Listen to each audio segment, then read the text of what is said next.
Hello, very good morning. तो आज हम क्या कवर करेंगे? प्रेसीजन, है ना। एक्यूरेसी मैंने कवर करवा दिया इसके पहले वाले वीडियो में। डिस्क्रिप्शन बॉक्स में मैंने लिंक दे दिया है, तो पहले आप एक्यूरेसी पढ़िए, फिर प्रेसीजन पे आइए, फिर difference between the accuracy and precision अपन पढ़ेंगे। तो आज हम क्या पढ़ेंगे? प्रेसीजन। लाइन वाइज लाइन आप समझिए चैप्टर को, तो आपको बहुत ज्यादा क्लियर हो जाएगी फार्मास्यूटिकल एनालिसिस, राइट। तो अपन एक एग्जाम्पल से प्रेसीजन समझते हैं, तो आपको जल्दी समझ में आएगा। प्रेसीजन समझने के लिए आपको ये पता होना जरूरी है कि एक्यूरेसी क्या होता है। तो जब तक ये नहीं पता होगा कि एक्यूरेसी क्या होता है, आप प्रेसीजन नहीं समझ पाएंगे, राइट। तो हल्का सा मैं हिंट दे दूंगी, बट आप पहले एक्यूरेसी वाला वीडियो देखिए, राइट। तो देखिए प्रेसीजन, मान लीजिए मैंने एक सैंपल लिया, ठीक है, सैंपल लिया मैंने, उसमें मुझे कैल्शियम आइडेंटिफाई करना है। क्या आइडेंटिफाई करना है? कैल्शियम। स्टैंडर्ड वैल्यू के अकॉर्डिंग या ट्रू वैल्यू के अकॉर्डिंग, यानी स्टैंडर्ड जो बुक में लिखी हुई है, ट्रू वैल्यू जो होनी चाहिए, इस सैंपल में कैल्शियम कितना प्रेजेंट होना चाहिए? 99.16% इस सैंपल में कैल्शियम प्रेजेंट होना चाहिए, 99.16%, ठीक है। अब मैंने क्या किया, ये सैंपल दो स्टूडेंट्स को दिया, एक तो एनालिस्ट 1 है, एक एनालिस्ट 2 है, ठीक है।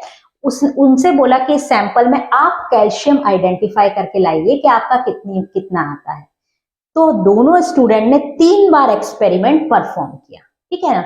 वही 3 बार सैंपल ले लिया और तीनों बार सेम प्रोसीजर से उसमें कैल्शियम आइडेंटिफाई किया। तो फर्स्ट बार जब आइडेंटिफाई किया तो उनका कितना परसेंट लिखता? 99.110 फर्स्ट वाले का। सेकेंड टाइम उसने किया तो कितना निकला? 99.18। थर्ड टाइम जब उसने किया तो कितना निकला? 99.25%, है ना। तो ये इनका तीन बार जब उसने सैंपल को क्या किया, तीनों बार सैंपल लिया, 3 बार सेम एक्सपेरिमेंट किया, तो उसके ये रिजल्ट्स आए, है ना। यानी कैल्शियम इतना है, दूसरी बार एक्सपेरिमेंट किया तो इतना निकला, तीसरी बार एक्सपेरिमेंट किया तो इतना निकला। अब हम क्या करेंगे, इन तीनों को जोड़ देंगे, 99.110 प्लस 99.18 प्लस 99.25 डिवाइडेड बाय 3, इसको क्या बोलते हैं? Mean value. यानी इन तीनों को जोड़ के उसको 3 से डिवाइड कर देंगे, क्योंकि 3 बार एक्सपेरिमेंट किया है, तो उसकी मीन वैल्यू आ जाएगी 99.17, राइट। तो 99.17 99.16 के बहुत पास है, ठीक है ना। यानी मैं उसको कह सकती हूँ आपने लगभग एक्यूरेट कैलकुलेट किया है ना। एक्यूरेसी का मतलब क्या होता है? स्टैंडर्ड वैल्यू और ट्रू वैल्यू के कितने नजदीक है। तो 99.17 99.16 के बहुत नजदीक है, तो ये एक्यूरेट हो गई, राइट, लगभग एक्यूरेट हो गई। अब देखिए यहीं पे प्रेसीजन का क्या मतलब होता है? प्रेसीजन का मतलब होता है इनकी वैल्यू आपस में कितनी पास है, आपस में कितनी पास है। अब देखिए इसको समझने के लिए मैं आपको एक और पूरा प्रोसीजर समझाती हूँ, उसके बाद आपको प्रोसीजर समझ में आएगा। ये तो एनालिस्ट 1 था, एनालिस्ट 2 सेकंड ने भी ऐसे ही किया, 3 बार कैल्शियम आइडेंटिफाई किया, तो उसका कितना निकला? एक बार निकला 99.43, एक बार निकला 99.44, एक बार निकला 99.42%, क्या? कैल्शियम निकला। अब देखिए इन्होंने भी यही किया, तीनों को जोड़ के 3 का डिवाइड कर दिया और मीन वैल्यू निकाल ली। कितनी निकली? 99.43। इसकी कितनी निकली थी? 99.17, जो 99.16 के बहुत पास थी, इसलिए एक्यूरेट थी। लेकिन ये 99.43 99.16 से थोड़ी सी दूर है, तो ये लेस एक्यूरेट है एज कंपेयर टू फर्स्ट वाले एनालिस्ट, यानी ये मोर एक्यूरेट और ये अपना हो गई लेस एक्यूरेट। अब अपन समझते हैं प्रेसीजन। तो देखिए इन दोनों के बीच डिफरेंस कितने का आ रहा है? 8 का। इन दोनों के बीच डिफरेंस का कितने का आ रहा है? 7 का। 19.18 और 19.25 को माइनस करेंगे तो इन दोनों में डिफरेंस कितना आ रहा है? 7 का। तो प्रेसीजन का मतलब होता है कि जो हमने 3 एक्सपेरिमेंट किए हैं ना, 3 बार, उनकी वैल्यू आपस में कितनी क्लोज है ना, आपस में कितनी पास है। जितनी ज्यादा पास होगी वो उतना ज्यादा प्रिसाइज होगा। उसको इस चीज से मतलब नहीं है कि वो ट्रू वैल्यू के कितने पास है, वो आपस में कितने पास है। देखिए 19.25 तो 19.16 से बहुत दूर है, ठीक है, तो ये एक्यूरेट होनी नहीं चाहिए, लेकिन प्रिसाइज है ये वाला जो फर्स्ट वाला जिसने एक्सपेरिमेंट किया है, उसमें 19.10 और 99.18 में 8 का डिफरेंस, इसमें 7 का डिफरेंस। अब देखिए इसमें कितना डिफरेंस, इसमें केवल 1 पॉइंट का डिफरेंस, 1% का। इसमें कितना डिफरेंस? केवल 2% का डिफरेंस, है ना। तो यह देखिए यहाँ तो 8 और 7% का डिफरेंस आ रहा है, जबकि यहाँ 1 और 2% का डिफरेंस आ रहा है। यहाँ ने या इसका मतलब जो रिपीटेड मेजरमेंट है, एक प्रैक्टिकल जो 3 बार किए हैं, उनकी आपस में वैल्यू किसमें ज्यादा क्लोज हुई? सेकंड वाले में, क्योंकि ये 19.43 और 19.44 ज्यादा पास हैं एज कंपेयर टू 19.110 और 19.18, क्योंकि ये तो 8 दूर है, ये तो 1 ही दूर है, ऐसे ये 7 दूर है, ये 2 दूर है, यानी ये आपस में बहुत क्लोज है। तो प्रेसिजन का मतलब ये होता है जो हम रिपीटेड एक्सपेरिमेंट करते हैं उनके जो रिजल्ट्स आते हैं वो आपस में कितने क्लोज हैं, आपस में उनकी वैल्यू कितनी पास आ रही है। तो इसमें ज्यादा पास आ रही है तो ये मोर प्रिसाइज हो गया, इसमें कम पास आ रही है तो ये लेस प्रिसाइज हो गया। क्या हो गया? लेस प्रिसाइज हो गया। इसका मतलब एक्यूरेट तो ये ज्यादा है क्योंकि इसकी मीन वैल्यू जो आ रही है वो स्टैंडर्ड वैल्यू के लगभग बराबर आ रही है, लेकिन प्रिसाइज ये लेस है। क्यों है लेस प्रिसाइज ये? क्योंकि इसकी आपस में जो वैल्यू है वो दूर दूर है, ठीक है। ये लेस एक्यूरेट है क्योंकि इसकी मीन वैल्यू जो हो रही है वो इससे दूर आ रही है, लेकिन मोर प्रिसाइज है। प्रिसाइज प्रेसिजन का मतलब आप समझ गए होंगे ना, ये रिजल्ट के आपस में कितने पास है ना, आपस में बहुत पास है। तो आई होप आपको प्रेसिजन समझ में आ गया होगा। अब जब हम डेफिनेशन पढ़ेंगे तो आपको बहुत अच्छे से क्लियर होगी, राइट।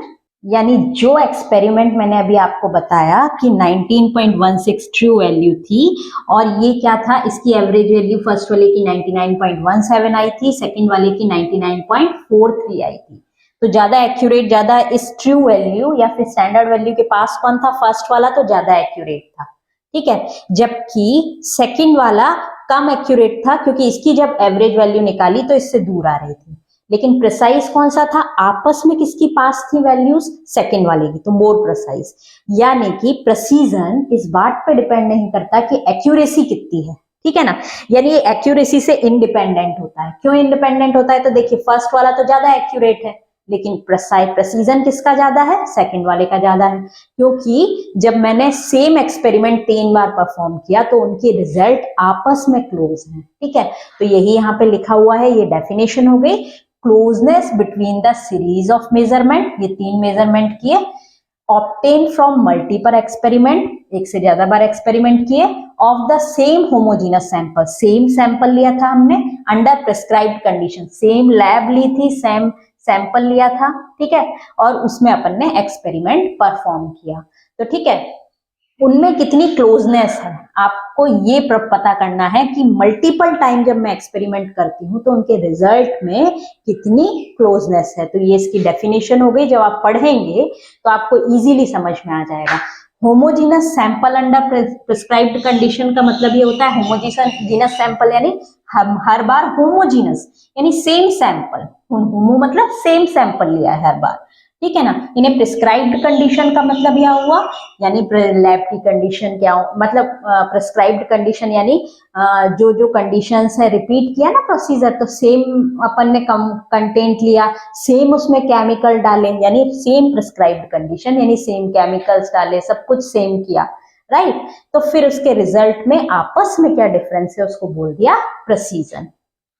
यदि आपको वो डेफिनेशन लिखने में प्रॉब्लम आती है तो ये सिंपल सी लिख दीजिए, कॉनकॉर्डेंस यानी between the coordination between the concordance of series में ऑफ मेजरमेंट ऑफ सीरीज